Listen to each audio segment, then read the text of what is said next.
প্রিয় দেশবাসী, দেশে ভোজ্য তেলের বাজার নিয়ে চলমান আলোচনার মধ্যে লাইভে এসে নতুন তথ্য দিলেন বাংলাদেশের রাজনৈতিক ব্যক্তিত্ব তারেক রহমান। তিনি লাইভে বলেন, ভোজ্য তেলের যে সংকট নিয়ে এতদিন আলোচনা হচ্ছিল, এখন পরিস্থিতি অনেকটাই স্বাভাবিক। দেশের বিভিন্ন জায়গায় তেল পাওয়া যাচ্ছে।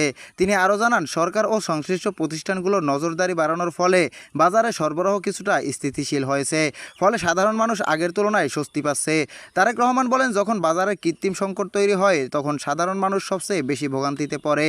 তাই এই ধরনের পরিস্থিতি যাতে আবার না হয় সেজন্য সবাইকে সতর্ক থাকতে হবে। তিনি আরও বলেন, দীর্ঘমেয়াদী বাজার ব্যবস্থাপনায় স্বচ্ছতা ও সঠিক তদারকি নিশ্চিত করতে হবে, যাতে ভবিষ্যতে এমন সমস্যা আর না দেখা যায়। এই বক্তব্যের পর সামাজিক যোগাযোগ মাধ্যমে মিশ্র প্রতিক্রিয়া দেখা গেছে।